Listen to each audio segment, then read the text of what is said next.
Les gens qui croient au Seigneur Jésus pensent qu'il suffit que leurs péchés soient pardonnés une fois pour qu'ils obtiennent le salut éternel, et qu'ils monteront directement au royaume des cieux lorsque le Seigneur viendra.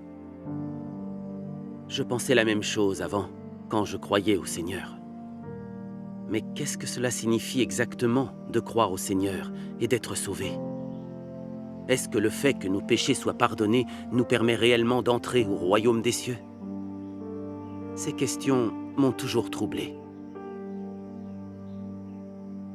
Après avoir accepté l'œuvre de jugement de Dieu dans les derniers jours, lu de nombreuses paroles de Dieu Tout-Puissant, vu le mystère des 3 étapes de l'œuvre de Dieu révélée par Dieu Tout-Puissant, et compris le mystère du plan de gestion de Dieu pour sauver l'humanité, j'ai enfin compris clairement ce que cela signifiait d'être sauvé par le Seigneur.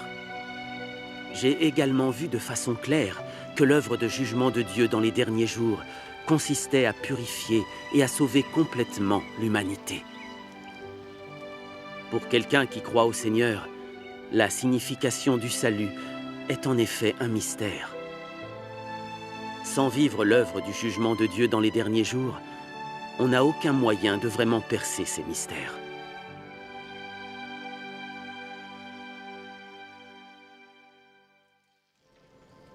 Non, je n'ai aucune nouvelle. Et toi, il t'a appelé?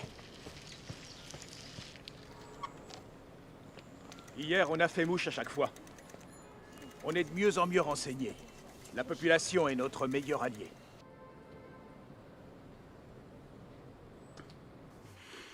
Pourquoi n'est-il toujours pas là? Oh, il ne devrait pas tarder.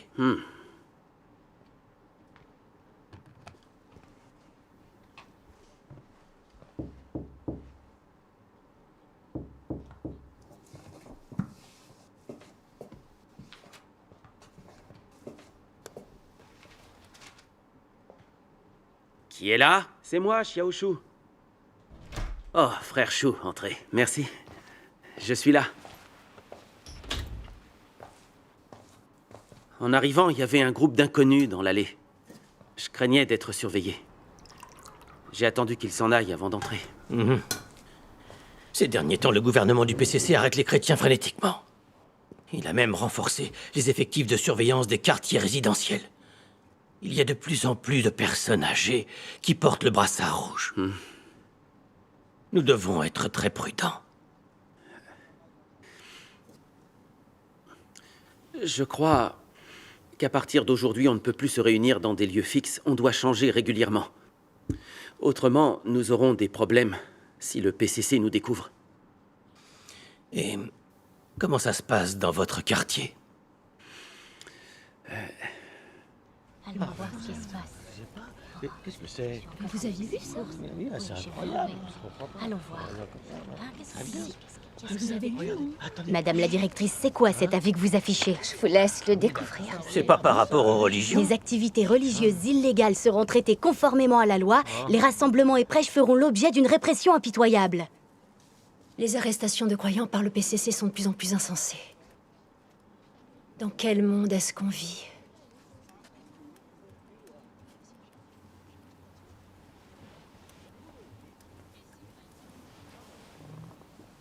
Xiaoshu, les arrestations de croyants sont de plus en plus nombreuses.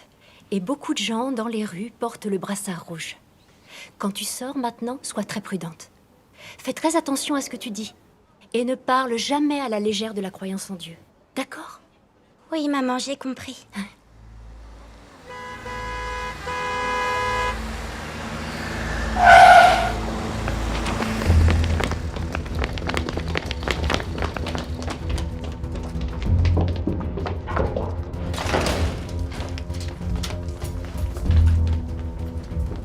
Où est Shu Ziqian? Il n'est pas là. Pas là? Qu'est-ce que vous faites? Pourquoi vous fouillez ma maison? Répondez-moi. Où prêche-t-il aujourd'hui? Je ne sais pas. Vous ne savez pas? Fouillez partout! Pourquoi vous venez arrêter mon mari? Quelle loi a-t-il enfreinte? Quelle loi? Croire en Dieu est illégal. On nous a signalé qu'il prêchait, ce qui est contraire à la loi. Donc on vient l'arrêter. Mais quelle loi viole-t-il en prêchant l'évangile? Vous entrez chez moi et fouillez ma maison sans document ni preuve. C'est vous qui violez la loi. Silence! Vous voulez m'apprendre mon travail? Ne touchez pas à ma mère! Tu veux la même? Écoutez-moi bien. En Chine, c'est le parti communiste, la loi. Si le parti interdit la croyance en Dieu, alors croire en Dieu est illégal. Le gouvernement central a dit qu'on pouvait vous traiter comme on voulait sans en informer nos supérieurs, ni fournir de mandat. Chef, on n'a rien trouvé. On ne l'a pas eu aujourd'hui. Il a de la chance. Emmenez sa femme pour l'interroger. Bien, chef. Lâche-la. Allez! Allez! Avancez. Montez. Montez!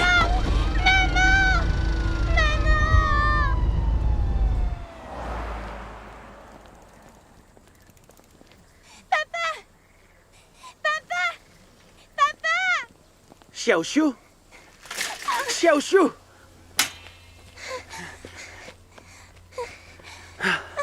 T'es tombé? Tu as mal? Pas grave, papa. Que fais-tu ici? La police est venue à la maison pour t'arrêter. Ils sont venus chez nous.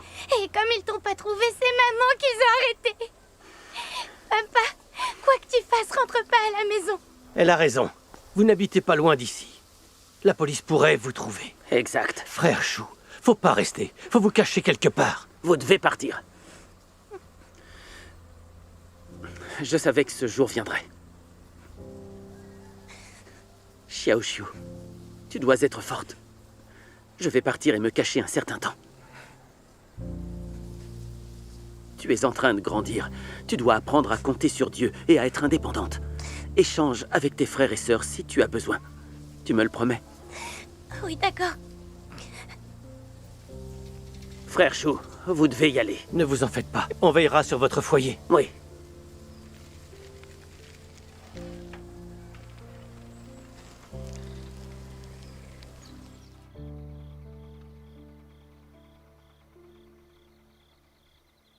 Frère Chou, nous venons d'emménager dans ce village. Les gens ne savent pas que nous croyons en Dieu. Ah, Vous devriez être en sécurité ici. merci. Frère Chou, voilà de quoi Ah, manger. merci. Vous devez être fatigué après un tel voyage.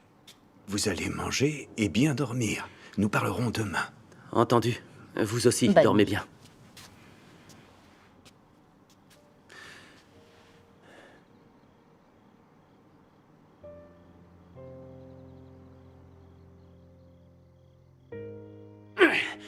Parle! Parle! Redresse-le! Allez, balance! Où est l'argent de ton église? Réponds! Qui dirige l'église? Si tu ne réponds pas à nos questions, on va te battre à mort! Je n'enfreins aucune loi en croyant en Dieu. La liberté de religion est écrite très clairement dans la Constitution. Tout ce que fait l'Église est légal en vertu de celle-ci. Quelle réponse vous attendez de moi?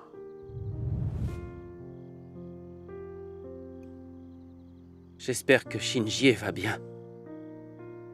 J'espère qu'elle pourra tenir bon face au supplice de leur interrogatoire. Quelle est donc l'intention de Dieu lorsqu'il me place dans une telle situation? Quelle leçon vais-je devoir en tirer?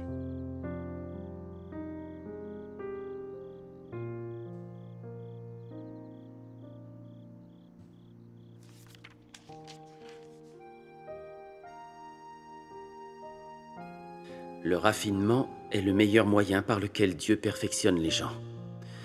Seulement le raffinement et les rudes épreuves peuvent faire ressortir le véritable amour que les gens ont pour Dieu dans leur cœur. Sans difficulté, les gens n'expriment pas le véritable amour pour Dieu.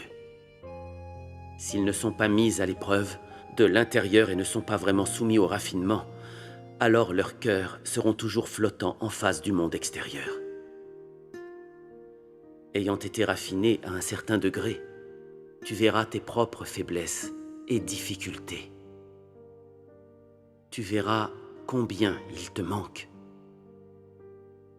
Tu seras incapable de surmonter les nombreux problèmes que tu rencontres.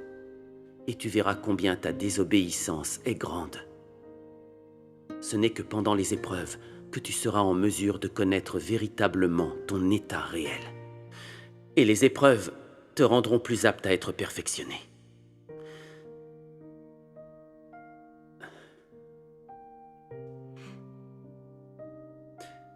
Durant les épreuves, il est normal que les gens soient faibles, qu'ils aient de la négativité en eux, ou qu'ils manquent de clarté au sujet de la volonté de Dieu ou de leur voie de pratique.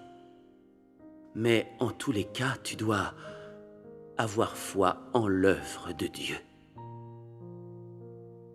Peu importe comment Dieu opère, ou le genre d'environnement dans lequel tu es, tu pourras continuer à chercher la vie, à chercher que l'œuvre de Dieu se développe en toi et à chercher la vérité. Tu auras une compréhension des actions de Dieu et tu seras capable d'agir selon la vérité. Telle est ta foi authentique. Et cela montre que tu n'as pas perdu espoir en Dieu.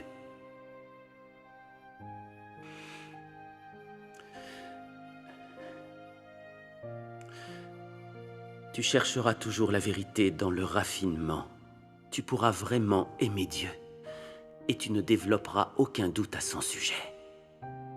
Peu importe ce qu'il fait, tu pratiqueras quand même la vérité pour le satisfaire.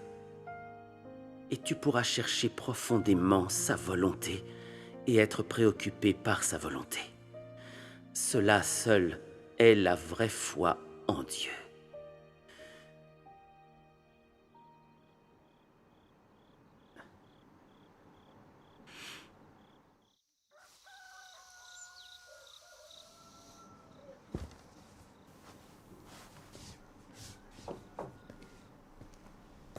Frère Shu, vous êtes bien matinal. Frère Zhao, asseyez-vous. Alors, vous avez bien dormi? Ah, en fait, je n'ai pas fermé l'œil de la nuit. Ma femme a été arrêtée et placée en détention. Je m'inquiète pour elle. Lorsque le PCC arrête des croyants, ça ne peut rien donner de bon. Je sais qu'ils vont la torturer. Je ne sais pas si elle sera capable de résister. Quand j'ai été arrêté pour avoir prêché l'Évangile, la police m'a presque torturé à mort. J'ai prié Dieu de toutes mes forces. Heureusement, j'ai tenu bon et je n'ai pas trahi Dieu. Mais c'est une femme, et elle n'a jamais rien subi de tel. Que lui arrivera-t-il s'il la torture? S'il l'estropie ou je ne sais quoi, comment vivrons-nous à l'avenir? Mais je ne peux rien faire à part prier.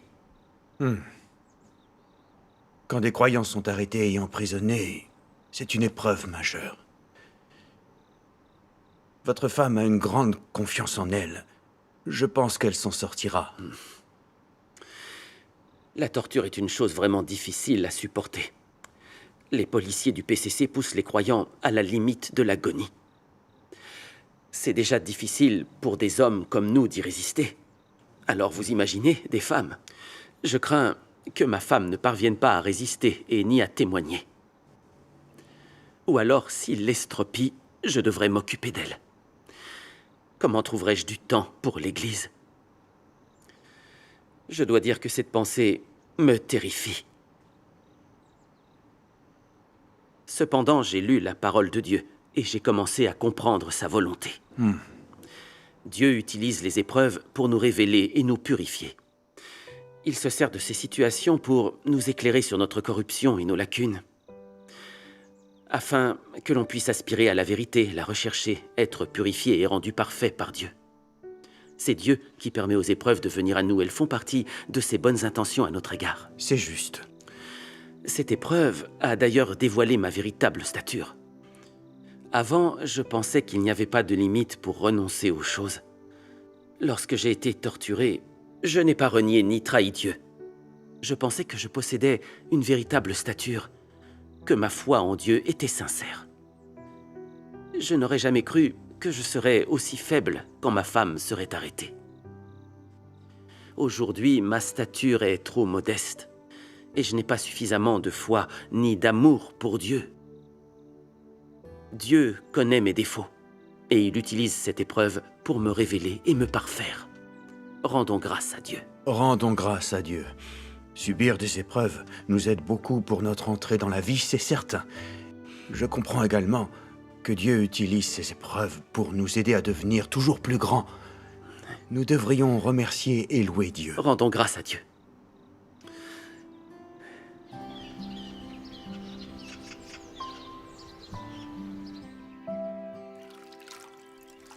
Hé, vous êtes réveillé? Frère Lee, j'allais venir vous voir. Entrez. Merci. Frère Lee, vous êtes là. Venez petit déjeuner. Ah, volontiers. Commencez, nous avons encore à faire. Oh, c'est gentil, merci. Comment ça se passe à l'église en ce moment? Ah.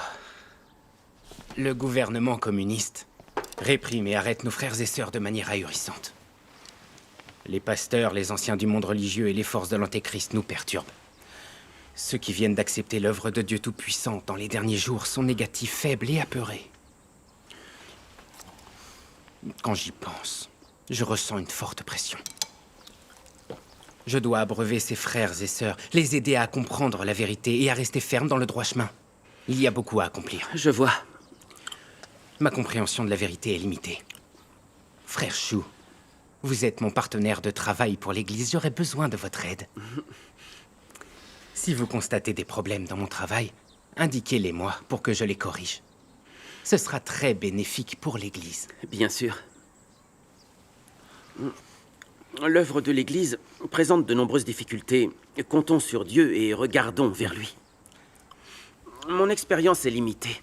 Je n'ai pas beaucoup de réalité. Donc, si on rencontre des problèmes, nous devrons les affronter ensemble. Si nous prions, lisons la parole de Dieu et cherchons la vérité, nous serons capables de tous les résoudre. Bien sûr.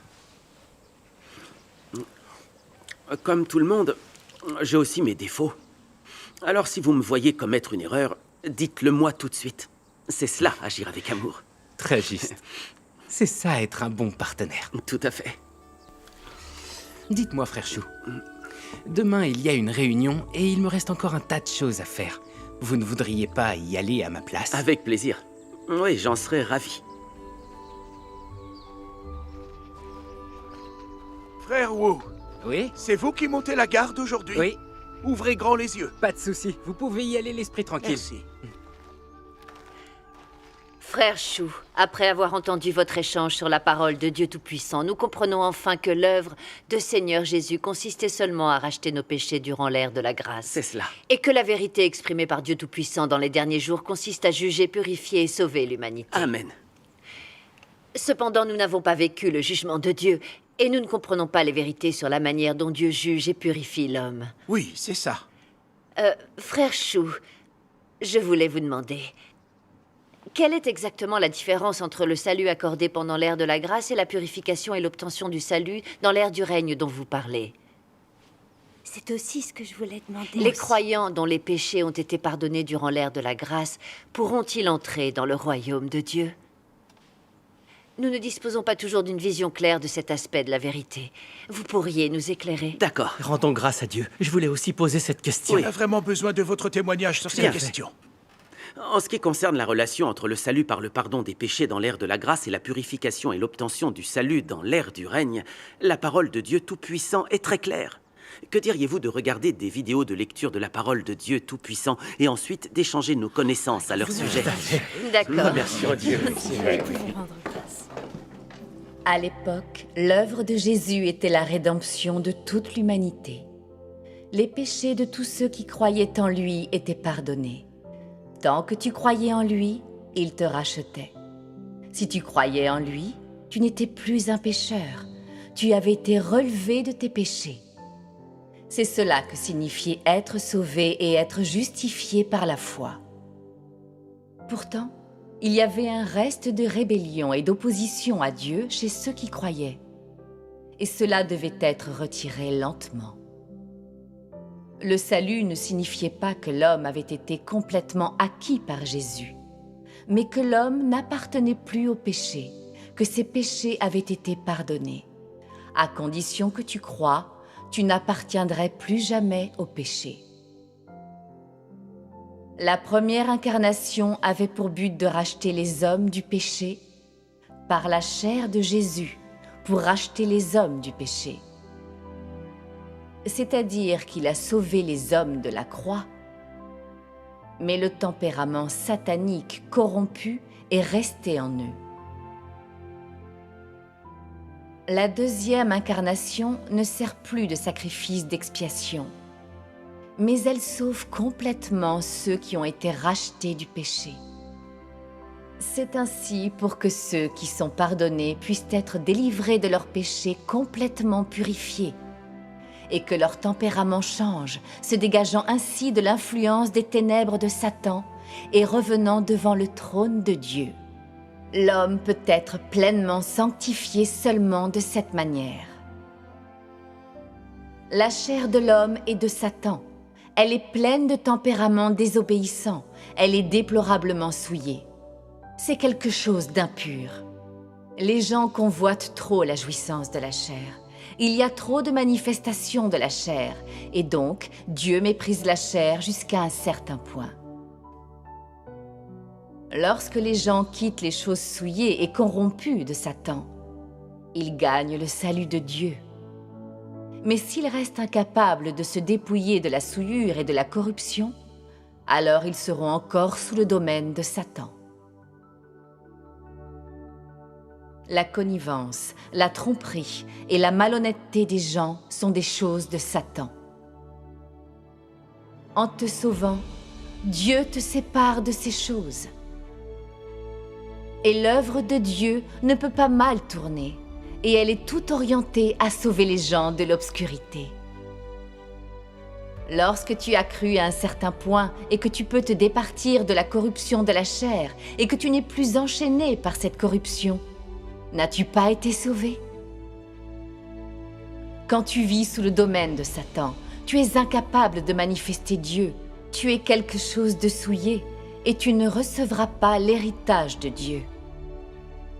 Une fois que tu as été purifié et rendu parfait, tu seras saint. Tu seras normal. Et tu seras béni par Dieu et agréable à Dieu. La délivrance des gens signifie que Satan a été vaincu. Signifie qu'ils ne sont plus la nourriture dans la bouche de Satan. Qu'au lieu de les avaler, Satan les a relâchés. C'est parce que ces gens sont droits, parce qu'ils ont foi en Dieu, lui obéissent et le craignent. Et parce qu'ils rompent complètement avec Satan. Ils couvrent Satan de honte, ils font de Satan un lâche, et ils vainquent complètement Satan. Leur conviction de suivre Dieu et leur obéissance à Dieu et leur crainte de Dieu vainquent Satan et obligent Satan à les abandonner complètement. Seuls de tels hommes ont vraiment été gagnés par Dieu. Et c'est là l'objectif ultime de Dieu en sauvant l'homme. S'ils veulent être sauvés et complètement gagnés par Dieu, alors tous ceux qui suivent Dieu doivent faire face à des tentations et à des attaques, petites et grandes, de Satan. Ceux qui sortent de ces tentations et de ces attaques et qui sont capables de vaincre complètement Satan sont ceux qui ont été sauvés par Dieu. C'est-à-dire, ceux qui ont été sauvés par Dieu sont ceux qui ont subi les épreuves de Dieu et qui ont été tentés et attaqués par Satan un nombre incalculable de fois. Ceux qui ont été sauvés par Dieu comprennent la volonté et les exigences de Dieu et sont capables d'acquiescer à la souveraineté et aux arrangements de Dieu. Et ils n'abandonnent pas la voie de la crainte de Dieu et de l'éloignement du mal au milieu des tentations de Satan. Ceux qui ont été sauvés par Dieu possèdent l'honnêteté. Ils sont bienveillants. Ils différencient entre l'amour et la haine. Ils ont un sens de la justice et sont rationnels. Et ils sont capables de se soucier de Dieu et de chérir tout ce qui est de Dieu. Ces gens ne sont pas liés, espionnés, accusés ni abusés par Satan. Ils sont complètement libres. Ils ont été complètement libérés et relâchés. Job était ce genre d'homme libre. Et c'est précisément le sens du pourquoi Dieu l'a livré à Satan.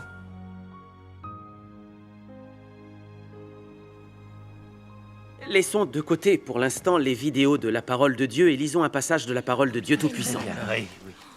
Prenons les livres. J'aime beaucoup cette idée. Je vais le lire. Parfait. C'est merveilleux. C'est bien. J'ai hâte de l'entendre. Ah oui. Dieu Tout-Puissant dit: quelle sorte d'hommes sont nés au dernier jour? Ce sont ceux qui ont subi la corruption de Satan pendant plusieurs milliers d'années, qui ont été corrompus au point où ils n'ont plus une apparence humaine, qui ont finalement reçu le jugement, le châtiment et la révélation de la parole de Dieu, qui ont été conquis et qui ont ensuite atteint la vérité de l'intérieur des paroles de Dieu. Ce sont ceux qui ont été sincèrement convaincus par Dieu, qui ont atteint une compréhension de Dieu, qui peuvent obéir à Dieu absolument et satisfaire sa volonté. La fin du plan de gestion de Dieu est d'acquérir un groupe d'hommes comme eux.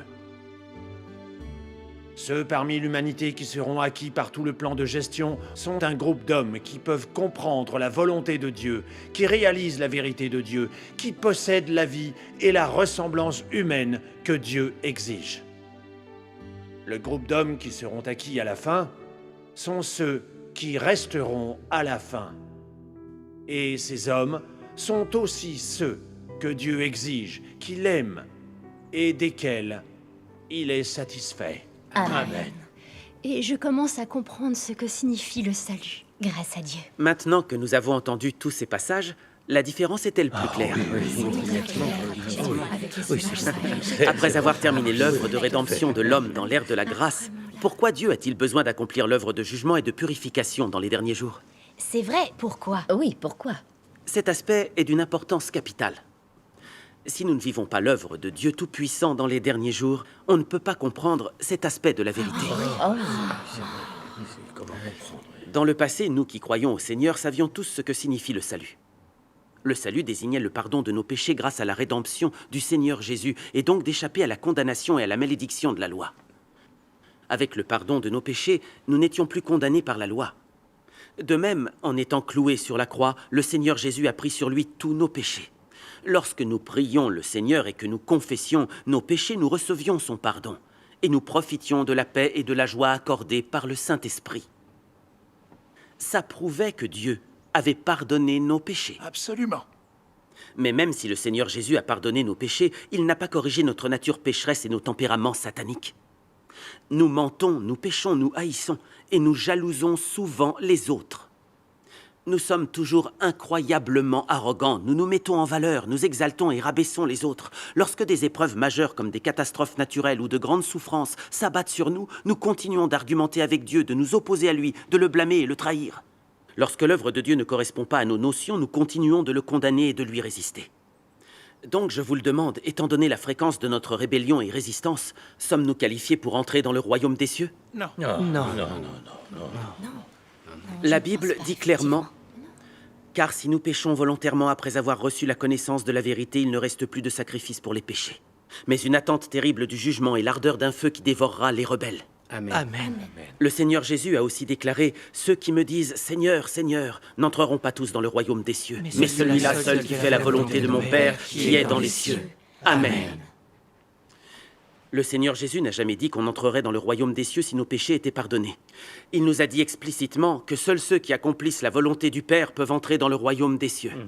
Ces paroles extraites de la Bible prouvent que croire qu'on peut entrer dans le royaume des cieux une fois sauvés et nos péchés pardonnés pour obtenir le salut éternel sont des concepts humains qui ne se basent aucunement sur la parole de Dieu. Amen. Pour avoir cru au Seigneur pendant des années, nous pouvons tous voir que les croyants continuent de vivre dans un état constant de péché et de confession une fois que leurs péchés ont été pardonnés. Cela prouve que ce n'est pas parce que les péchés d'un croyant sont pardonnés qu'il peut échapper à la servitude et aux entraves du péché, ni que celui-ci est saint. Oui. La Bible dit la sanctification sans laquelle personne ne verra le Seigneur. Si l'on s'appuie sur ce que dit la Bible, nous pouvons affirmer avec certitude qu'une personne n'est pas qualifiée pour entrer dans le royaume des cieux tant que son tempérament satanique n'est pas purifié. Oui, c'est vrai. À présent, explorons une problématique. Laquelle? Pourquoi, alors que nous croyons au Seigneur et que nos péchés sont pardonnés, nous continuons de pécher si souvent? Pourquoi nous ne parvenons pas à échapper à la servitude et aux entraves du péché malgré tous nos efforts? Parce que pendant l'ère de la grâce, c'est l'œuvre de rédemption de l'humanité que le Seigneur Jésus a réalisée, et non l'œuvre de jugement et de purification de l'humanité dans les derniers jours. C'est juste. Le Christ des derniers jours, Dieu Tout-Puissant, est venu exprimer la vérité et accomplir l'œuvre du jugement en commençant par la maison de Dieu. Son but est avant tout de corriger le tempérament et la nature satanique de l'humanité corrompue, mais aussi de résoudre les problèmes fondamentaux du péché et de la nature pécheresse de l'humanité. À présent, nous comprenons tous clairement pourquoi Dieu accomplit l'œuvre de jugement et de purification de l'humanité dans les derniers jours.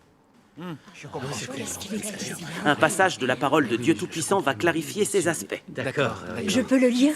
Volontiers. Dieu Tout-Puissant dit: un pécheur comme toi, toi qui viens d'être racheté, qui n'a pas été transformé ou perfectionné par Dieu, peux-tu être selon le cœur de Dieu?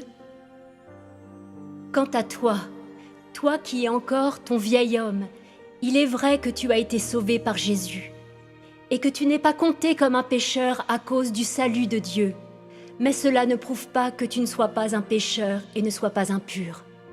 Comment peux-tu être saint si tu n'as pas été transformé? À l'intérieur, tu es assailli par l'impureté, l'égoïsme et la bassesse. Mais tu souhaites toujours descendre avec Jésus. La chance te sourirait à ce point? Tu as raté une étape dans ta foi en Dieu. Tu as simplement été racheté, mais n'as pas été transformé. Pour que tu sois selon le cœur de Dieu, Dieu doit personnellement te transformer et te purifier. Si tu es seulement racheté, tu seras incapable d'atteindre la sainteté. De cette façon, tu ne seras pas qualifié pour partager les bénédictions de Dieu. Car tu as raté une étape de l'œuvre de la gestion de l'homme par Dieu, qui est l'étape clé de la transformation et du perfectionnement. Et donc toi, un pécheur qui vient d'être racheté, tu es incapable de recevoir directement l'héritage de Dieu. Amen. Amen. Rendons grâce à Dieu. Louons le Seigneur. Vous comprenez désormais ce que signifie le salut à l'ère de la grâce, n'est-ce pas? Exact. Je comprends mieux après avoir lu ce passage. C'est une excellente chose. Cela signifie que si vous commencez à croire au Seigneur et que vos péchés sont pardonnés, vous êtes qualifié pour prier Dieu et bénéficier de sa grâce. Mais votre nature pécheresse et satanique sera toujours enfouie au plus profond de votre cœur. Les gens restent contrôlés par leur nature pécheresse et ils pêchent souvent. Ils vont jusqu'à blâmer Dieu et lui résister. Cela prouve que les personnes dont les péchés sont pardonnés n'ont toujours pas été gagnées par Dieu et qu'elles ne peuvent toujours pas lui obéir ou le vénérer. Même si les gens croient au Seigneur et que leurs péchés sont pardonnés, peu importe à quel point ils goûtent la grâce de Dieu, ils continuent de vivre dans le domaine de Satan. Ils appartiennent toujours à Satan. C'est un fait indéniable. Tellement vrai. Cependant, les gens qui ont vécu le jugement de Dieu, qui ont été purifiés et ont obtenu le salut, sont différents. Comme ils comprennent la vérité et connaissent véritablement Dieu, ils sont capables de réellement haïr Satan, de renoncer à lui, et de vivre selon les paroles de Dieu. Leur tempérament satanique a été purifié et ils sont désormais capables de vraiment obéir à Dieu. À ses yeux, ces gens-là sont ceux qui ont véritablement échappé à l'influence de Satan, qui ont été gagnés par Dieu, qui ont su échapper au péché et changer leur tempérament de vie. Ces gens qui peuvent réellement obéir à Dieu et l'adorer ont réussi à atteindre le salut. Ils ont les qualifications nécessaires pour être emmenés au royaume des cieux et hériter de sa promesse. C'est là la principale différence entre le salut accordé à l'ère de la grâce et le salut obtenu à l'ère du règne. C'est clair pour tout le monde, maintenant? Oui, je crois que c'est très clair. Rendons grâce à Dieu. Je comprends maintenant ce que signifie le vrai salut et le fait d'être purifié et d'obtenir le salut. Rendons grâce à Dieu. C'est comme si une fenêtre s'était ouverte dans mon cœur. Les faits sont clairs. Oui, c'est vrai. Bien sûr, ils sont clairs.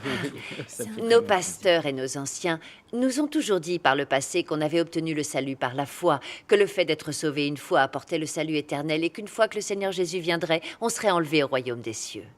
Et c'est ce qu'on croyait. Tout à fait. Toutefois, dans la vraie vie, on avait beau prier et faire preuve de retenue, on n'échappait pas à la servitude du péché. On voulait pratiquer la parole du Seigneur, aimer le Seigneur et lui obéir. Mais on n'y arrivait pas, malgré tous nos efforts. C'est vrai, c'est vrai. Et j'étais toujours perdue. Des gens comme nous qui pêchent et se révoltent si souvent contre Dieu, accédaient-ils au royaume des cieux? Je me la suis posée plus Après avoir entendu la parole de Dieu Tout-Puissant, je comprends enfin. Le salut dont on parlait quand on croyait au Seigneur n'est autre que le pardon des péchés pour ne pas être condamné par la loi.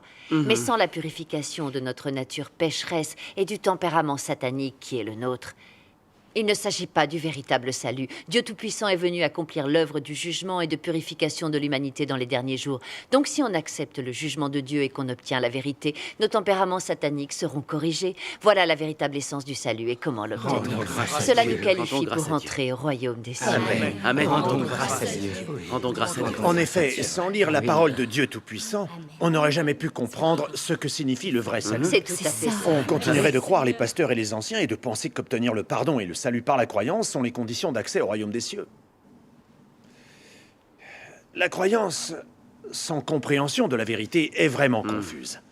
Mais à présent, je vois clairement que c'est seulement lorsque nos tempéraments sataniques sont purifiés et réformés, quand on obéit réellement à Dieu et qu'on suit sa volonté, que l'on peut dire qu'on a vraiment obtenu le salut. Amen. Dans les derniers jours, l'œuvre de jugement et de purification par Dieu Tout-Puissant en exprimant la vérité est exactement ce dont nous avons besoin. Amen. Absolument. Oui, tout à fait. Évidemment.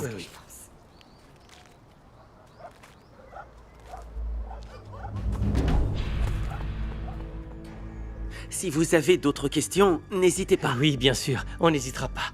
On posera des questions s'il le faut. De rien.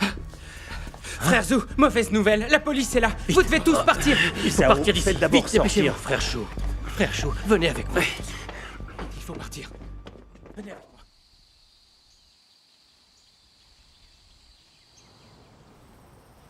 Votre échange d'aujourd'hui était merveilleux. On a l'impression qu'il nous manque tellement de choses. Quand on lit la parole de Dieu tout seul sans quelqu'un qui comprenne la vérité, pour nous abreuver et nous soutenir, notre compréhension est superficielle et notre progression trop lente. Frère Chou, ce serait merveilleux si vous pouviez venir nous abreuver plus souvent. D'accord, nous ferons d'autres réunions d'échange à l'avenir. Parfait. Allons-y.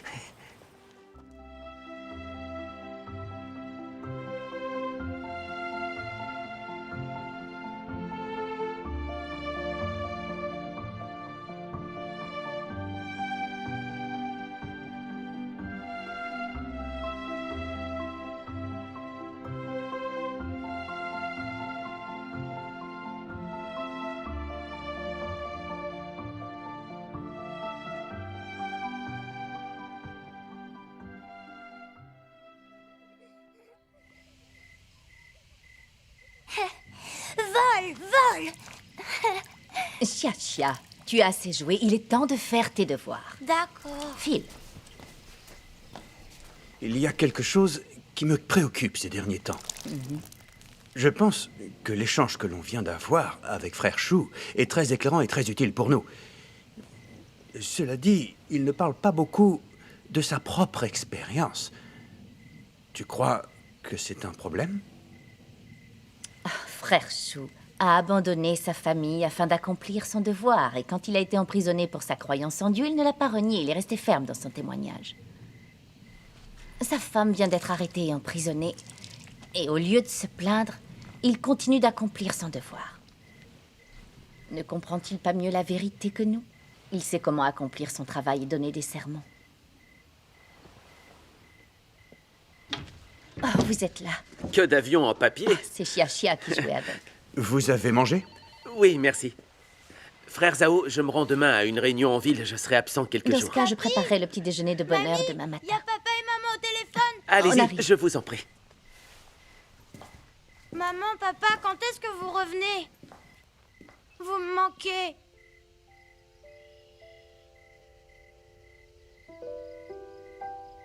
Oui, tout se passe bien ici. Ne vous inquiétez pas. Oh, vous serez de retour pour la fête du printemps? Oui, oui, d'accord. Ne vous en faites pas pour nous. Cher frère Fang, j'espère que Xiao Xiu ne vous pose pas trop de problèmes. Comment va-t-elle en ce moment? Comment va ma femme? Avez-vous des nouvelles?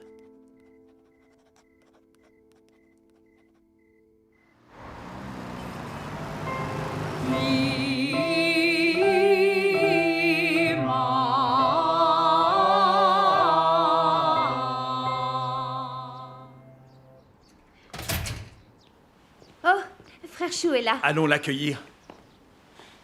À vous entendre répéter, je dois dire que vous êtes tous très crédibles. Nous sommes obligés à cause du gouvernement du PC. Exactement. Cela nous sert de couverture. Nous courons moins de risques. Alors commençons. D'accord. Installons-nous par là. Sir Qin n'est pas là? Non. Elle ne devrait pas tarder. Elle est à l'heure d'habitude. Oui, c'est curieux. Ah, la voilà. Elle arrive. Entrez, nous allions commencer. Venez vous asseoir.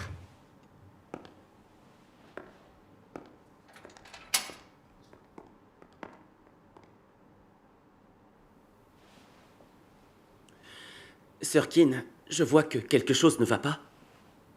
Qu'y a-t-il?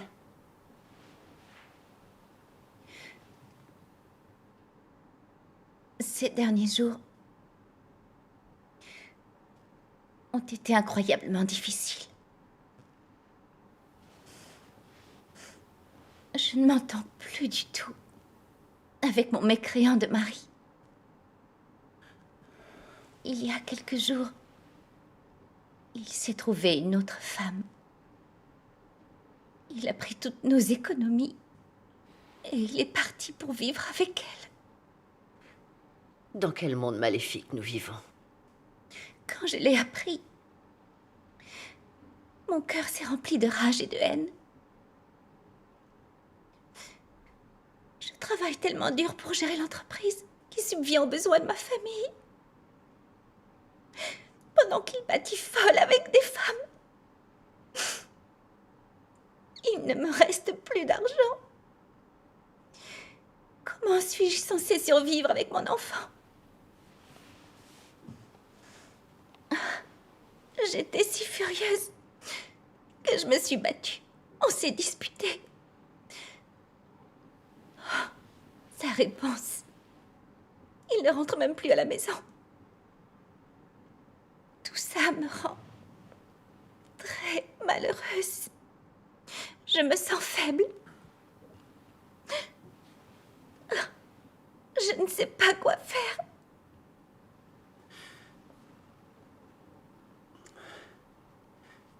Tu es en train de subir une épreuve. En tant que croyant, on devrait savoir que Dieu règne sur toutes les choses. La permission et les bonnes intentions de Dieu se retrouvent dans tout ce que nous traversons. Face à ces épreuves, on doit se demander quelles leçons en tirer et quels aspects de la vérité on doit comprendre. On doit apprendre à découvrir la volonté de Dieu. Exact. Oui. On doit prier et rechercher la vérité. C'est ça le plus important. Oui. Lisons quelques passages de la parole de Dieu Tout-Puissant. D'accord.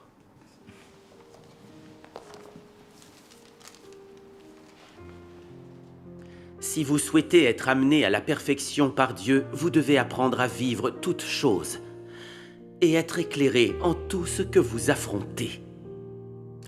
Chaque fois que tu affrontes quelque chose, que ce soit bon ou mauvais, tu devrais en tirer profit. Et cela ne devrait pas t'amener à devenir passif.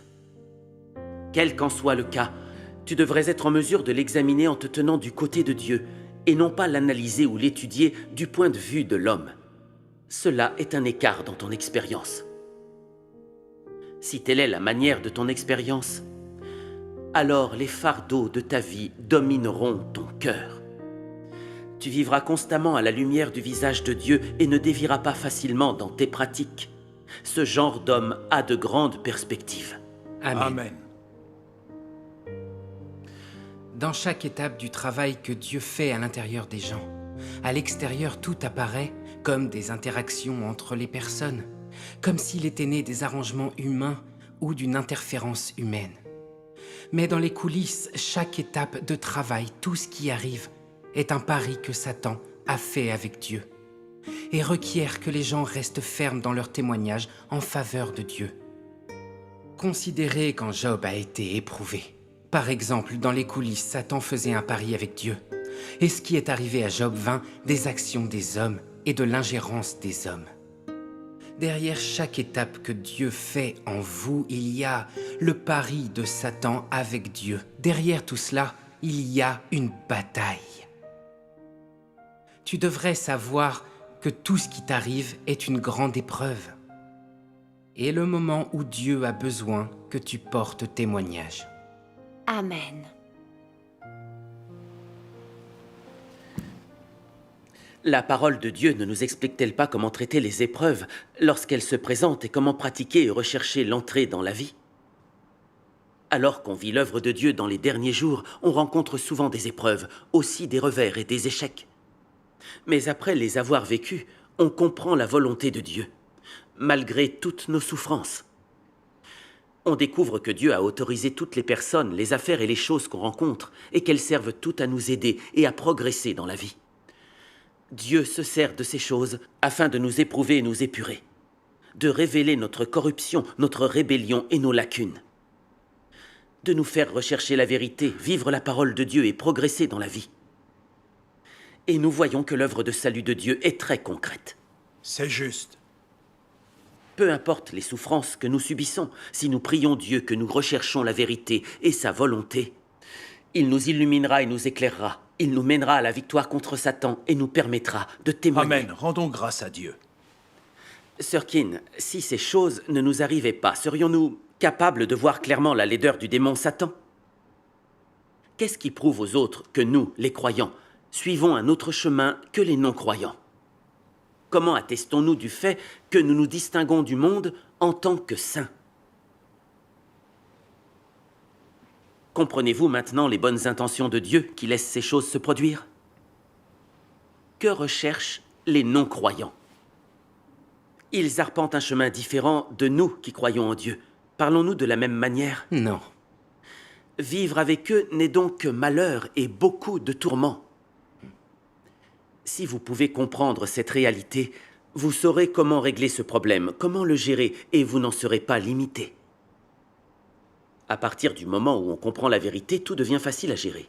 Mais si on ne la comprend pas et qu'on se soucie de la chair, on est malheureux. Les sages choisissent de pratiquer la vérité et d'obéir à Dieu. Ainsi, on peut échapper à nos fardeaux, obtenir la délivrance et la liberté. Si on ne cherche pas la vérité et qu'on continue de rechercher la joie charnelle de la famille, on est condamné à des souffrances et à des tourments infinis. Cet aspect est très bien illustré par les paroles d'un hymne. Sans vérité, la vie n'est que souffrance. Je crois que c'est loin d'être faux. En effet. C'est tout à fait juste. Frère Chou, vous avez raison. Quand on est dépassé par nos problèmes, on a tous besoin d'être aidés. C'est cela. Je suis beaucoup trop émotive. Dieu connaît mes lacunes. Il connaît ma faiblesse. Dieu a permis que cela se produise pour me sauver des contraintes de mes émotions, d'échapper à la servitude et au filet de Satan. Tout à fait. C'est bien ça l'amour de Dieu. Rendons-lui grâce. Oui. Malgré les souffrances et l'épurement que j'ai dû endurer, c'est quand même une bonne chose. Je commencerai à rechercher la vérité et à l'appliquer. Rendons grâce à Dieu. Grâce à Dieu. Quand vous échangez ainsi, je comprends. Les bonnes intentions de Dieu sont présentes en toutes choses, c'est tout à fait vrai. Je ne recherche pas la vérité quand il m'arrive des choses, mais une fois que je le fais, tous les problèmes deviennent faciles à résoudre. C'est juste. On doit s'améliorer là-dessus. Et cet échange avec vous était merveilleux. C'est vrai. Rendons grâce à Dieu. Rendons grâce à Dieu. Je ne savais pas du tout comment aider Sir Kin à vivre ou résoudre son problème. Mais grâce à Frère Chou, la solution paraît évidente. Oui. Tout à fait. L'intention de Dieu était de nous sauver en nous aidant à échapper à la jouissance et à la servitude de la chair pour nous aider à trouver délivrance et liberté dans la vérité et à vivre en présence de Dieu. Rendons grâce à Dieu. Comprendre la vérité est une chose merveilleuse. C'est vrai. Tout à Quand fait. des épreuves nous arrivent, on doit vraiment rechercher la vérité. Je peux échanger sur la vérité pour aider mes frères et sœurs à résoudre leurs problèmes. J'ai obtenu la réalité de certaines vérités, ce qui signifie que je ne dois plus être très loin d'obtenir le salut. Rendons grâce à Dieu. Et maintenant, je vais vous parler de ma propre expérience. Excellente idée.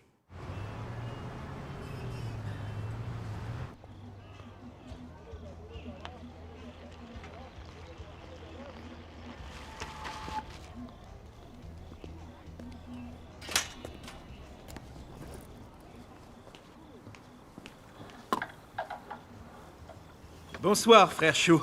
Bonsoir. Vous séchez vos serviettes? Eh oui, Vous êtes allé à la réunion hier. bien sûr. Et c'était comment? Je voudrais vous parler d'une chose. Sœur Guo et Chou travaillent en binôme depuis un certain temps. Elles sont toutes les deux très arrogantes et têtues. Elles écoutent rarement les conseils des autres.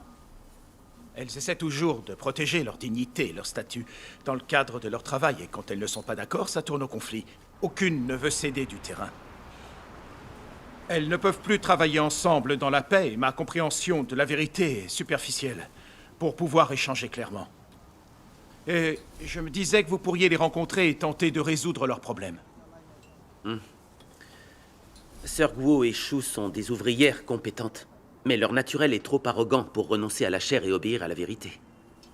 Les problèmes de tempérament comme celui-ci ne sont pas simples à résoudre. Je sais.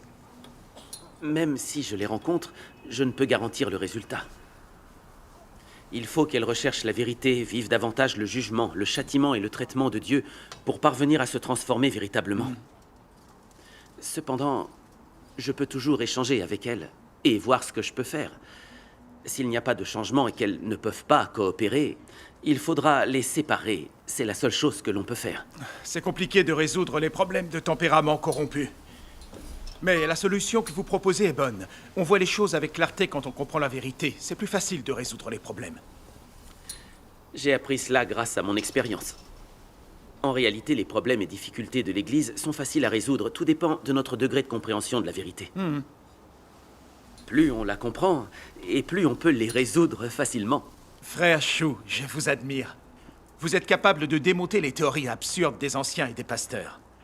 Et vous pouvez résoudre les soucis de nos frères et sœurs. Vous détenez la réalité de la vérité. Je suis sûr que vous obtiendrez le salut et que vous entrerez au royaume des cieux. Vous croyez vraiment que j'obtiendrai tout ça? Sans aucun doute. Si vous ne le pouvez pas, aucun d'entre nous le peut. Frère Chou, il faut y aller. Oh, d'accord.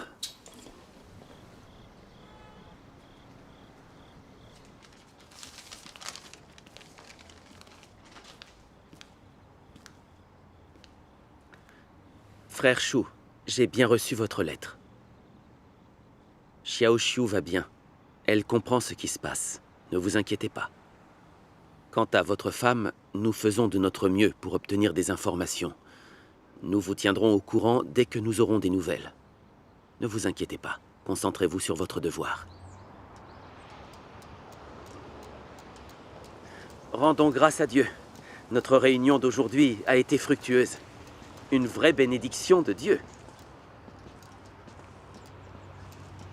Frère Chou, je dois vous dire une chose. Ah, Je me suis rendu compte que vous êtes comme moi, on a le même problème. Dans nos sermons, on parle trop de notre compréhension et pas assez de nos expériences réelles.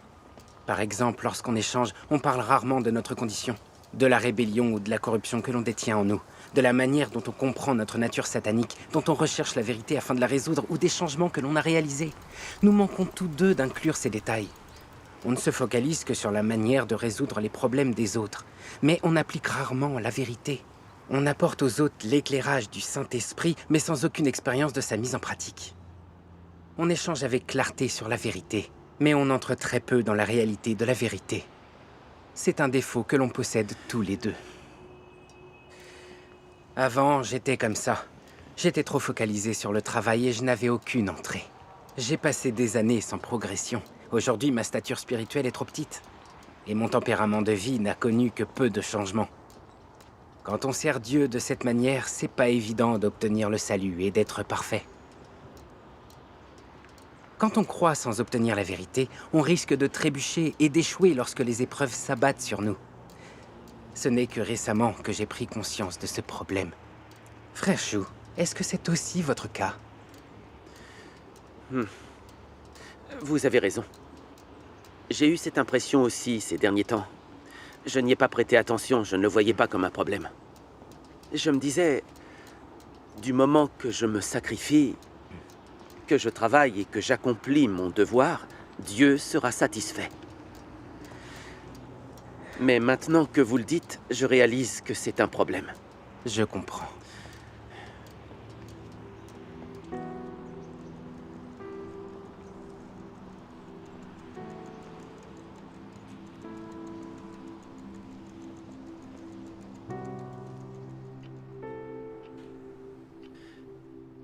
Être capable d'expliquer ouvertement les paroles de Dieu ne signifie pas que tu possèdes la réalité. Les choses ne sont pas aussi simples que tu aurais pu imaginer.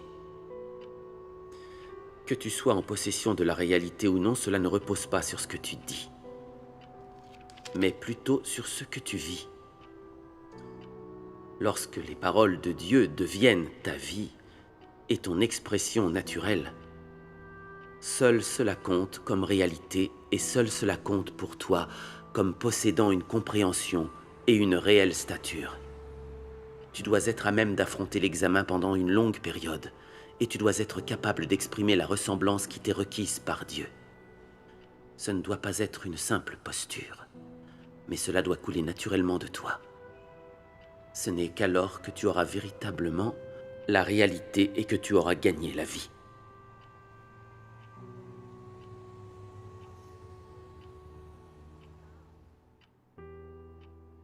Pouvoir parler de la connaissance des paroles de Dieu n'équivaut pas à ta véritable stature. Cela montre seulement que tu es né intelligent et doué. C'est toujours futile si tu ne peux pas montrer le chemin et si tu es un bon à rien. Ne prétends-tu pas si tu ne peux rien dire au sujet d'une voie réelle de pratique? Ne fais-tu pas semblant si tu ne peux pas offrir tes propres expériences réelles aux autres et ainsi leur donner des leçons qu'ils peuvent apprendre ou une voie de pratique? N'es-tu pas seulement faux? Quelle valeur as-tu?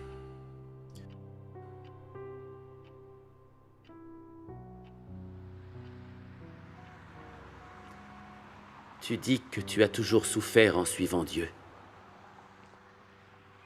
que tu l'as suivi envers et contre tout, et que tu as partagé avec lui les bons moments comme les mauvais. Mais tu n'as pas vécu les paroles prononcées par Dieu. Tu veux seulement t'affairer au sujet de Dieu chaque jour, et tu n'as jamais pensé à vivre une vie qui a du sens. Tu dis que, en tout cas, tu crois que Dieu est juste. Tu as souffert pour lui, tu t'es affairé pour lui, tu t'es dévoué pour lui, et tu as travaillé dur malgré que tu n'aies pas reçu de reconnaissance. Il va sûrement se souvenir de toi. Il est vrai que Dieu est juste, mais cette justice n'est pas contaminée par les impuretés. Elle ne contient aucune volonté humaine, et elle n'est pas tachée par la chair, ni par les transactions humaines. Tous ceux qui sont rebelles et en opposition et qui ne respectent pas sa voix seront punis.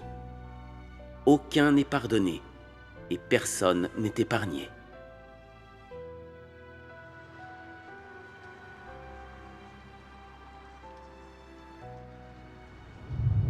Vous croyez vraiment que j'obtiendrai tout ça? Sans aucun doute. Si vous ne le pouvez pas, aucun d'entre nous le peut.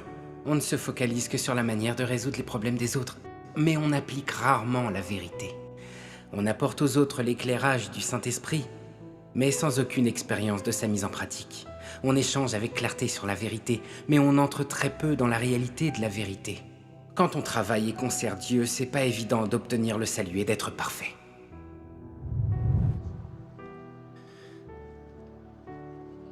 C'est Frère Lee qui me l'a fait remarquer. Après avoir lu la parole de Dieu, je me suis rendu compte que c'était précisément là mon problème. En quoi étais-je différent des pharisiens hypocrites? En quoi étais-je qualifié pour entrer dans le royaume des cieux?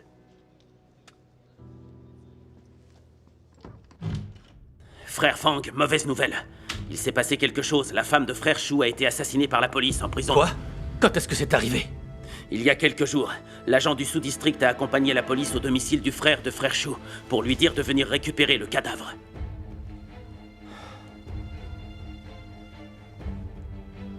Écoute, il faut qu'on le dise à Frère Shu. Excuse-moi, c'est la ville de Zhaozhuang devant? Oui. Quoi? La police a tué sa femme? Le PCC est vraiment un démon meurtrier. Comment allons-nous le lui annoncer? Comment on va lui dire?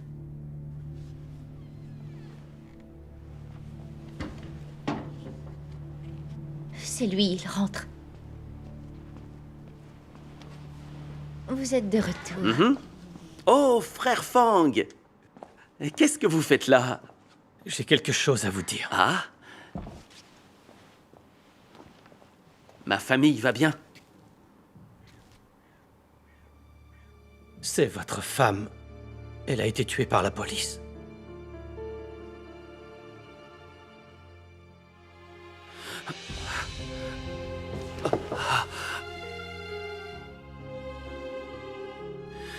Comment est-ce possible? Je dois y aller pour savoir. La police vous recherche toujours. Vous ne pouvez pas y retourner. Nos frères et sœurs s'occupent de vos affaires chez vous. Ne vous inquiétez pas.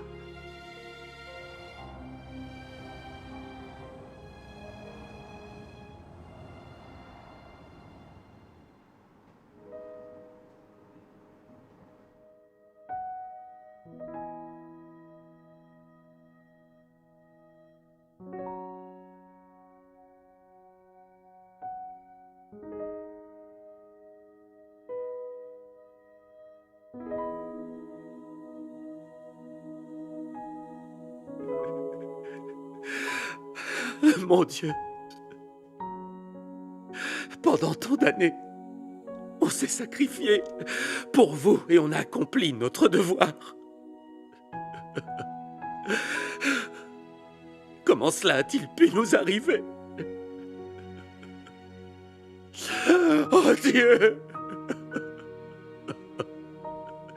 Pourquoi tu n'as pas protégé ma femme?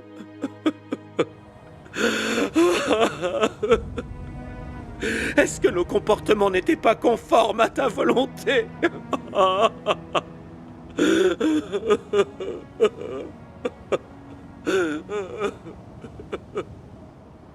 Sœur Yang, Oui, avez-vous entendu ce qui est arrivé à la femme de Frère Shu? je suis au courant. Nous étions juste en train d'en parler. Je prévois d'aller le voir après la réunion. Bonne idée. Par le passé, Frère Chu a traversé des épreuves. Il a été arrêté par la police du PCC, ils l'ont torturé bien sûr, mais jamais il n'a trahi Dieu. Il a tenu bon et il a témoigné. Mais là, ce qui est arrivé à sa femme n'a rien d'une petite épreuve. Je ne sais pas s'il arrivera à apprendre et à la comprendre. Frère Shu, vous sentez-vous mieux?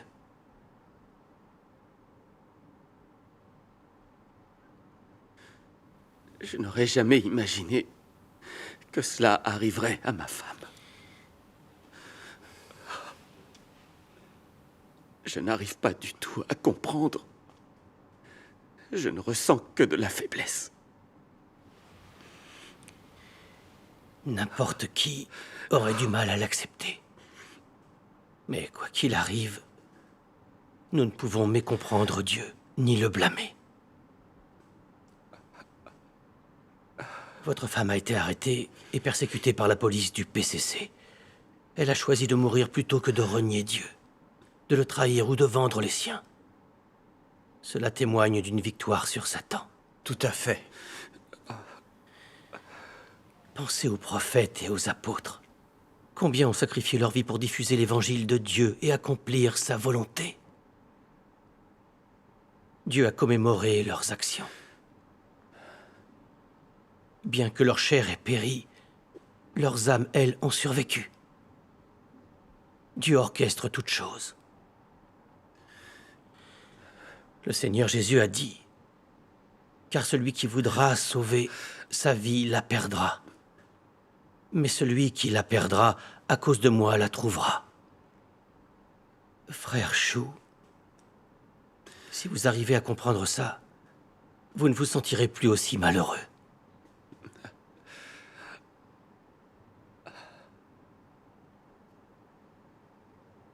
Vous devez vous montrer fort. Priez Dieu et lisez sa parole. Une fois qu'on comprend la vérité, on peut surmonter tous les obstacles. Oui.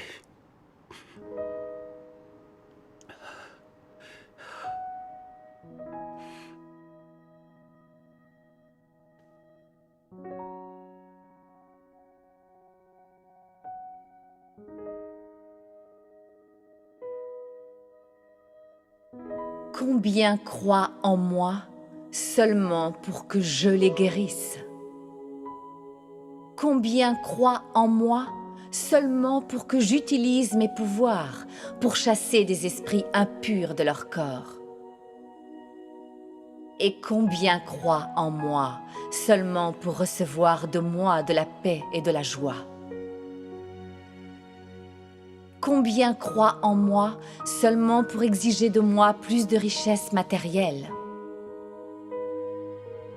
Et combien croient en moi juste pour passer cette vie en toute sécurité et être sain et sauf dans le monde à venir? Combien croient en moi seulement pour éviter les souffrances de l'enfer et recevoir les bénédictions du ciel?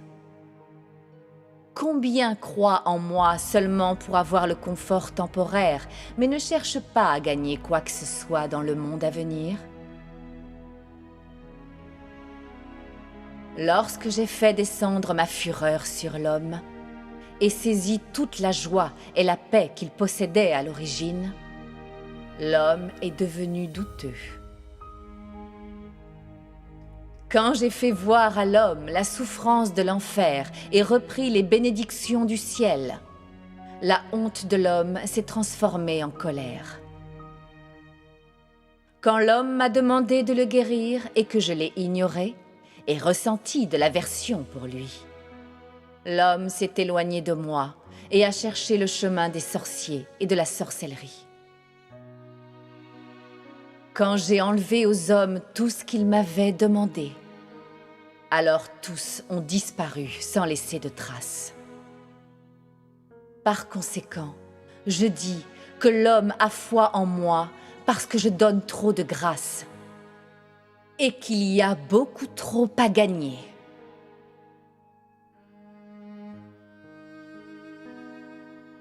Ces personnes ont un but très simple en suivant Dieu: obtenir des bénédictions. Et ils sont très réticents à participer à tout ce qui ne se rapporte pas à cet objectif. Ils courent pour la gestion de leurs propres idéaux. Quelle que soit la longueur et quelles que soient les difficultés et les obstacles qui se dressent sur le chemin, ils s'en tiennent à leurs armes et ne craignent pas la mort. En cela, nous découvrons un problème qui n'a jamais été identifié. La relation de l'homme avec Dieu n'est qu'une affaire d'intérêt personnel. C'est la relation entre le bénéficiaire et le donateur de bénédictions. Pour être plus précis, c'est comme la relation entre l'employé et l'employeur. L'employé travaille seulement pour recevoir les récompenses accordées par l'employeur. Dans une relation comme celle-ci, il n'y a pas d'affection, seulement un accord. Il n'est pas question d'aimer ni d'être aimé, seulement de charité et de miséricorde. Il n'y a pas de compréhension. Il n'y a que résignation et tromperie. Il n'y a pas d'intimité, seulement un fossé qui ne peut être comblé. Quand les choses arrivent à ce niveau, qui est capable d'inverser une telle tendance? Et combien de personnes sont capables de comprendre véritablement à quel point cette relation est désespérée? Je crois que quand les gens se plongent dans la joie d'être bénis, personne ne peut imaginer à quel point cette relation avec Dieu est embarrassante et disgracieuse.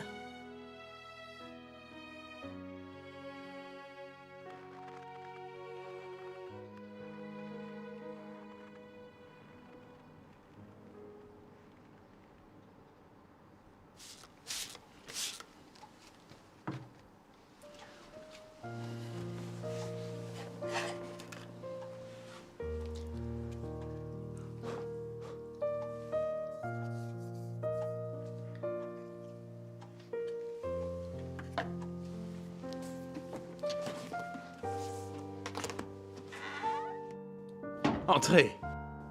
Frère Chou, Oh, vous êtes là, je vous en prie, Bonjour, entrez. frère Chou. Bonjour, bienvenue. Entrez, asseyez-vous. Merci. Frère Chou, comment allez-vous à présent? Vous vous sentez mieux?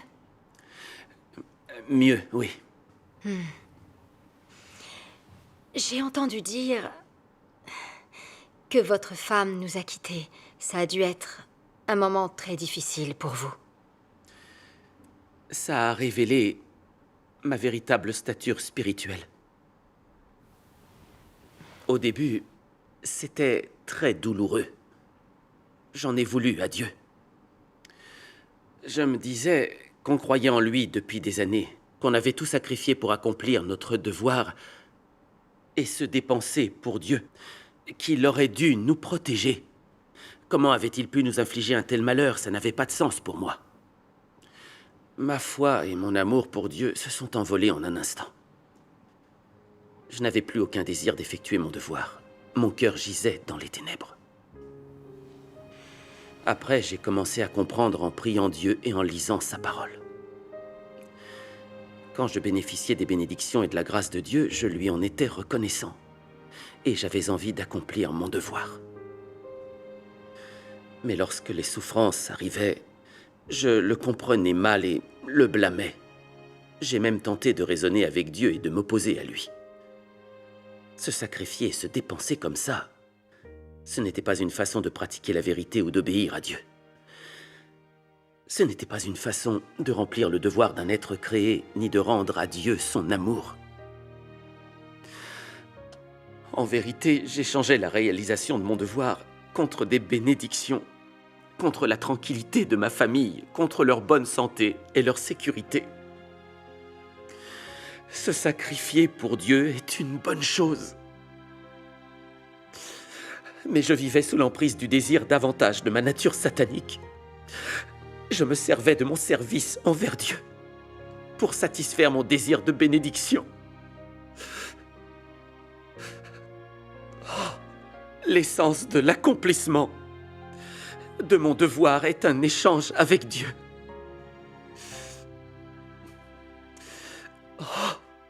En réalisant mon devoir ainsi, ne me révoltais-je pas contre Dieu? N'était-ce pas le duper? Où étaient ma conscience et ma raison?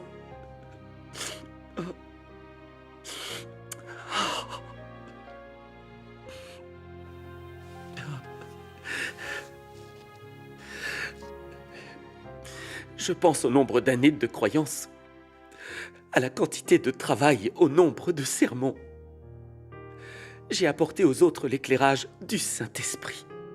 Mais je n'ai pas obtenu l'entrée dans la réalité de la parole de Dieu. Et mon tempérament de vie n'a pas du tout évolué. Et c'est vraiment dommage. Cette épreuve m'a révélé une chose finalement. Elle a montré que je ne cherchais qu'à obtenir des bénédictions en servant Dieu. Elle a dévoilé la contamination de ma foi. Croire en Dieu et se dépenser pour lui ainsi n'est pas du tout conforme à sa volonté ni à ses exigences. Maintenant que ma foi est contaminée, comment puis-je devenir quelqu'un qui obéit vraiment à Dieu? J'ai beau dire que j'aime Dieu, ce n'est pas vrai. Je ne détiens aucune réalité de la vérité. C'est Dieu qui a permis à cette épreuve de se produire puisque je me dépensais pour lui.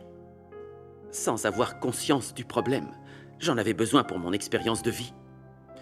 Et je savais que Dieu s'en servait pour me sauver. Bien sûr. Mais ma compréhension reste trop superficielle. Sœur Yang, j'aimerais entendre votre échange. Nous aussi. C'est bien que vous le compreniez ainsi. Vous avez beaucoup progressé. Rendons grâce à Dieu. Sans le jugement des paroles de Dieu et les révélations des épreuves, il est très difficile de connaître notre corruption et nos propres défauts. Oui. On n'arrive pas à voir les problèmes concrets qui subsistent en nous. On ne savait même pas que la manière dont on se dépensait pour Dieu était contaminée.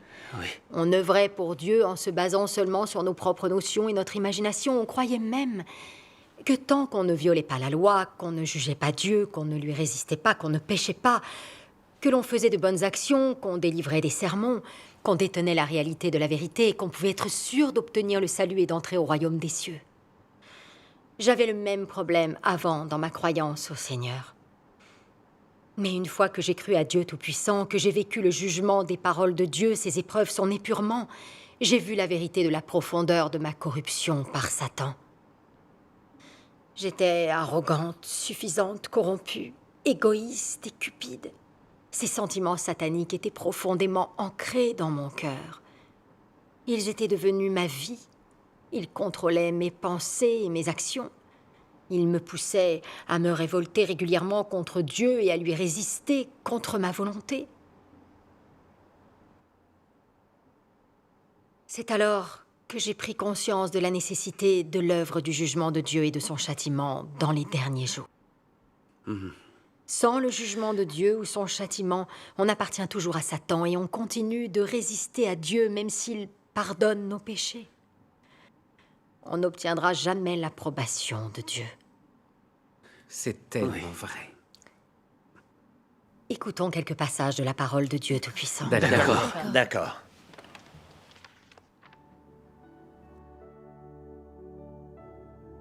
Un pécheur comme toi, qui vient d'être racheté, qui n'a pas été transformé ou perfectionné par Dieu, peux-tu être selon le cœur de Dieu? Quant à toi, toi qui es encore ton vieil homme, il est vrai que tu as été sauvé par Jésus et que tu n'es pas compté comme un pécheur à cause du salut de Dieu. Mais cela ne prouve pas que tu ne sois pas un pécheur et ne sois pas impur.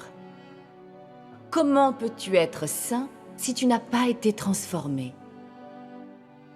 À l'intérieur, tu es assailli par l'impureté, l'égoïsme et la bassesse. Mais tu souhaites toujours descendre avec Jésus.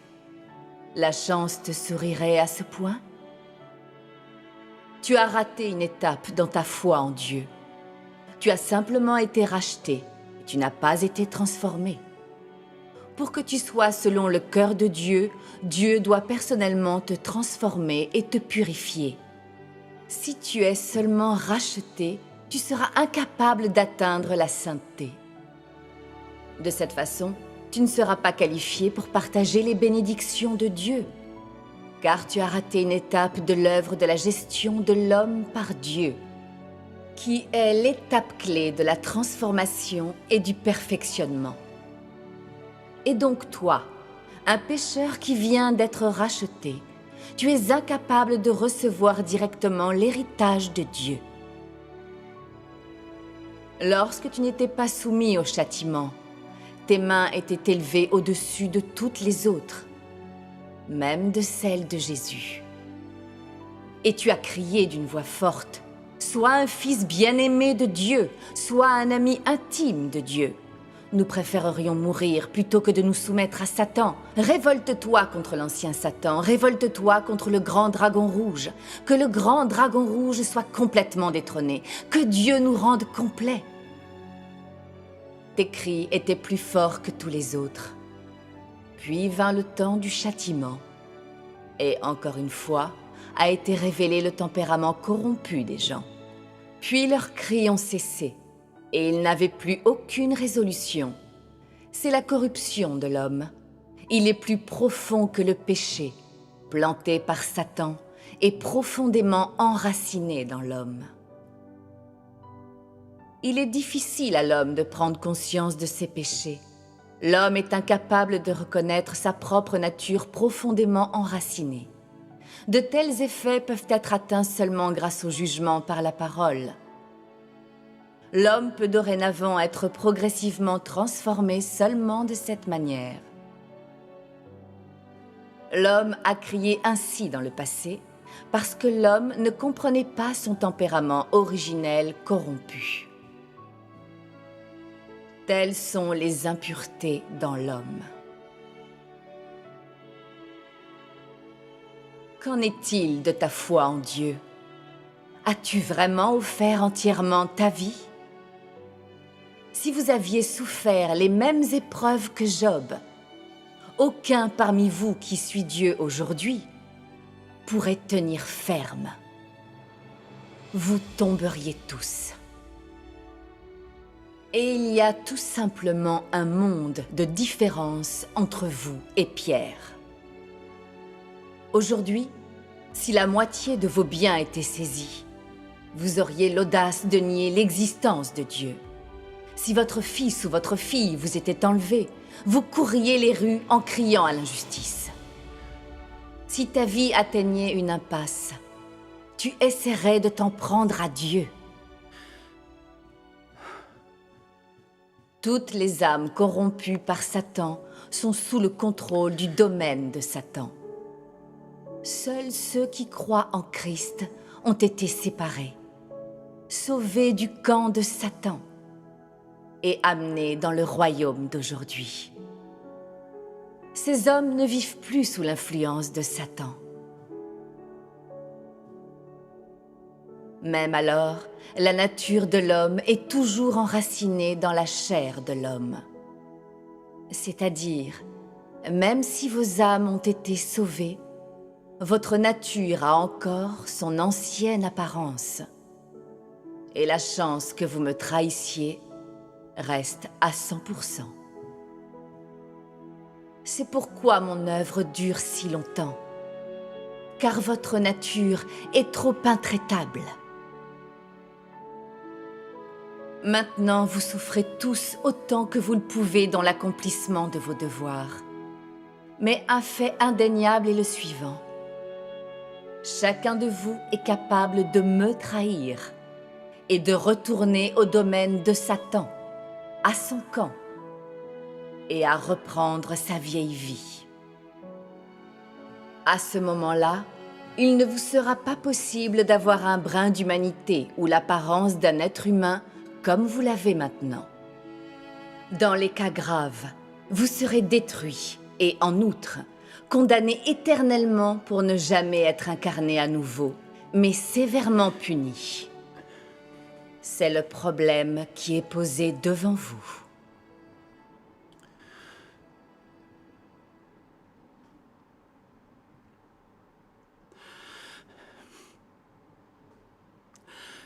Ces passages de la parole de Dieu me donnent l'impression que mon cœur est transpercé par le jugement. Tout ce que ces paroles révèlent correspond à mon véritable état. Elles sont toutes exactes. Nous sommes tous comme ça. Et la parole de Dieu révèle ces choses dans notre nature. Lisons 2 autres passages de la parole de Dieu. Frère Chou, c'est à vous de lire. Oh, d'accord. Tu dois savoir quel genre de personnes je cherche. Ceux qui sont impurs ne sont pas autorisés à entrer dans le royaume. Ceux qui sont impurs ne sont pas autorisés à souiller la Terre Sainte. Bien que tu aies beaucoup travaillé et que tu aies travaillé pendant de nombreuses années, à la fin, si tu es toujours déplorablement dégoûtant, il est intolérable pour le ciel que tu veuilles entrer dans mon royaume. Depuis la création du monde jusqu'à ce jour, je n'ai jamais offert un accès facile à mon royaume, à ceux qui cherchent à s'attirer mes faveurs. C'est une loi céleste et personne ne peut la transgresser. Tu dois chercher la vie.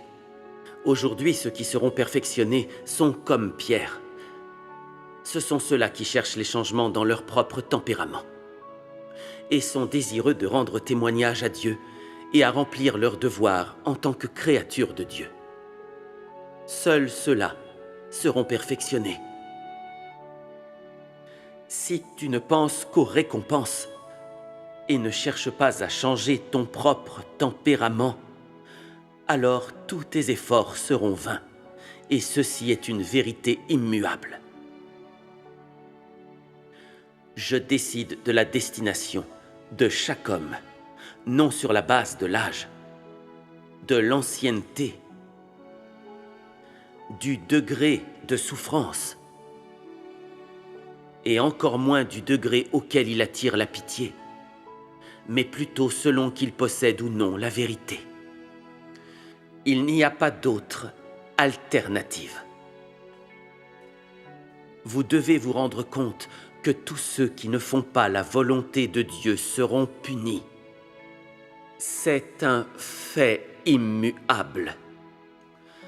Par conséquent, tous ceux qui sont punis le sont à cause de la justice de Dieu et comme rétribution pour leurs nombreux actes méchants. Très bien. Arrêtons-nous là pour l'instant. La parole de Dieu révèle très clairement la contamination de notre croyance et notre désir d'obtenir des bénédictions ainsi que les natures et les tempéraments sataniques qui nous amènent si souvent au péché. C'est impossible de ne pas être convaincu. Bien sûr. La parole de Dieu est bel et bien la vérité. Amen. Nos tempéraments sataniques restent inchangés et nous continuons de résister à Dieu, bien que nos péchés soient pardonnés. Qu'on retourne à la présence de Dieu et qu'on puisse souffrir et se dépenser pour lui quand on croit en Dieu. Lorsque des épreuves et des épurements viennent menacer nos intérêts vitaux, nous continuons d'accuser Dieu, de le juger, de lui résister contre notre volonté et nous allons jusqu'à le renier et le trahir. Même si les péchés de ces personnes sont pardonnés et qu'elles se tournent vers Dieu, sont-elles gagnées par Dieu? Peuvent-elles obtenir l'approbation de Dieu?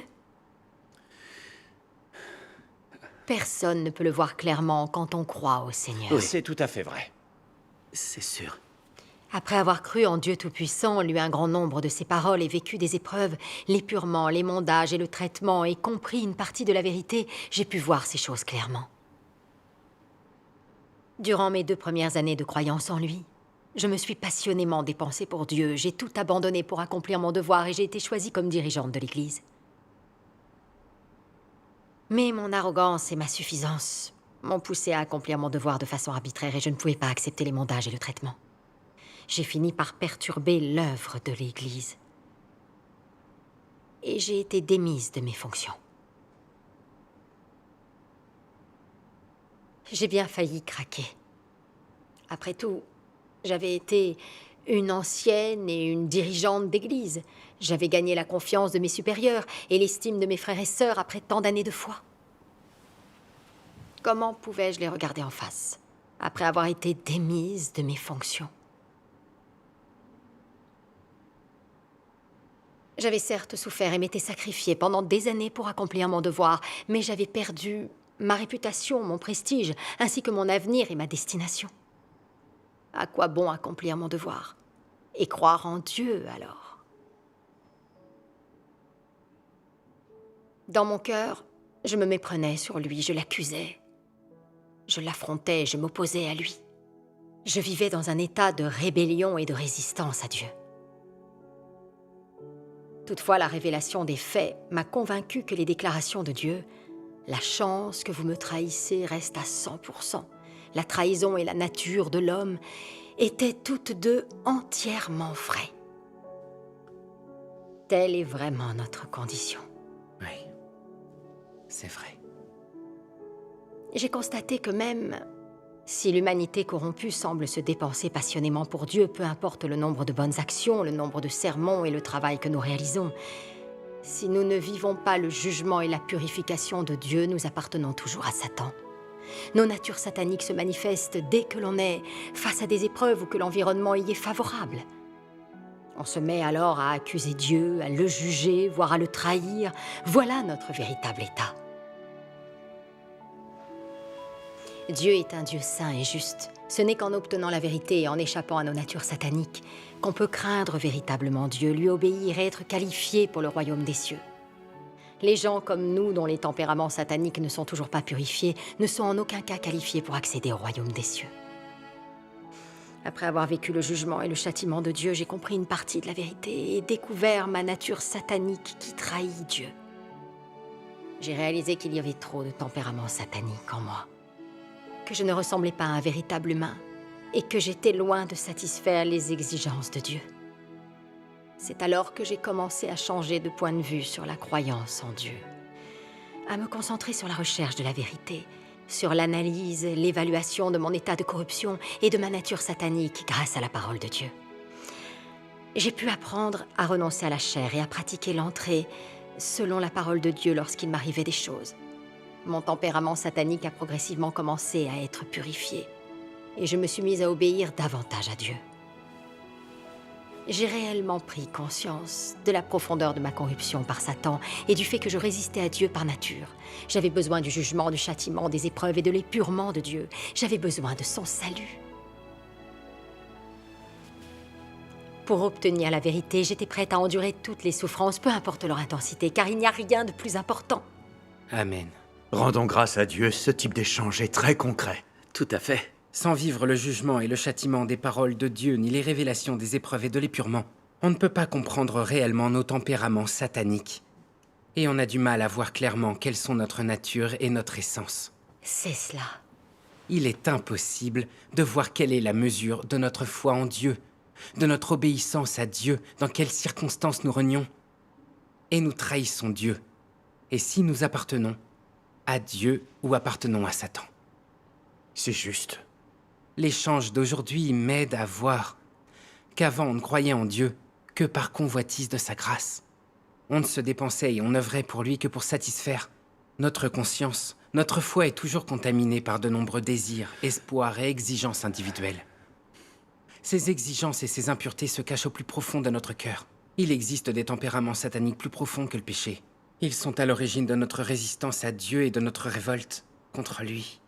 Comment peut-on dire qu'on a échappé à l'influence de Satan et obtenu le salut alors qu'on vit dans la servitude et sous l'emprise de ces tempéraments sataniques?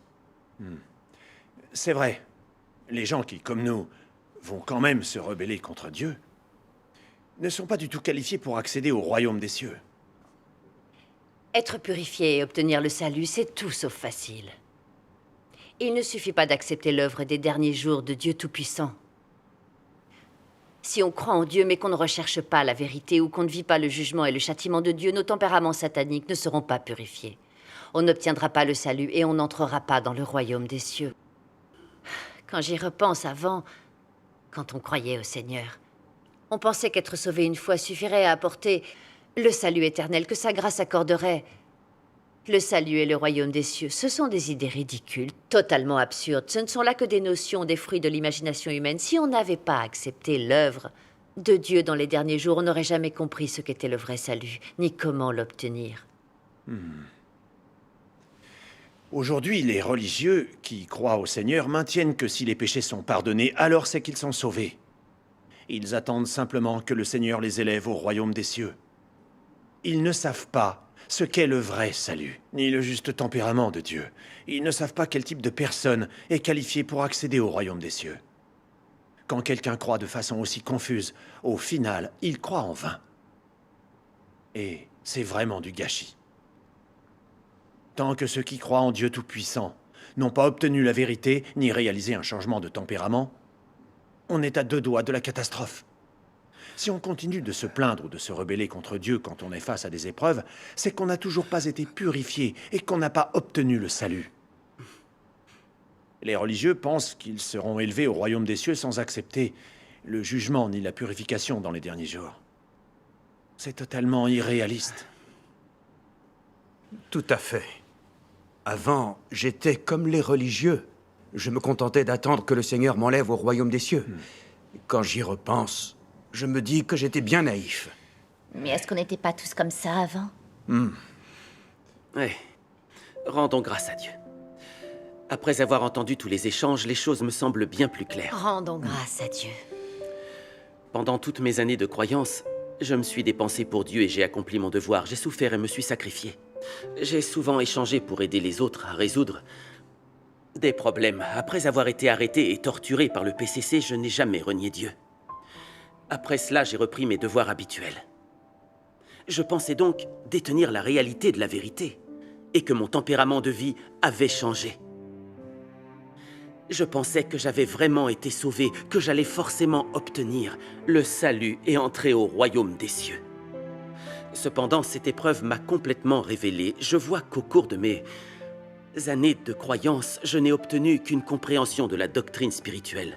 J'ai appris à travailler et j'ai fait de bonnes actions. Mais les natures sataniques de mensonges, de péché, d'arrogance, de suffisance, d'égoïsme et de tromperie restaient profondément enracinées en moi. Je n'ai obtenu ni changement, ni purification. Et lorsqu'une épreuve majeure s'est présentée, j'ai continué de me plaindre et d'accuser Dieu. Ce qui prouve que je peux quand même me révolter contre lui et lui résister. Je n'obéis toujours pas à Dieu. Je n'avais changé que mon comportement extérieur et pas mon tempérament de vie. Qu'est-ce qui peut bien me différencier des pharisiens hypocrites? Ce n'est qu'après avoir vécu le jugement de Dieu, son châtiment, son épreuve et son épurement, que j'ai pu voir clairement que le pardon de mes péchés n'était pas le vrai salut et que je n'étais pas qualifié pour accéder au royaume des cieux. Ce n'est qu'en vivant le jugement, le châtiment, l'épreuve et l'épurement de Dieu que la nature pécheresse et le tempérament satanique profondément enracinés chez l'homme peuvent être totalement purifiés. Ce n'est qu'à travers de telles expériences que les gens comprennent la vérité, qu'ils connaissent Dieu et qu'ils se mettent à suivre sa volonté. Il n'y a que ces gens-là qui sont qualifiés pour entrer au royaume des cieux.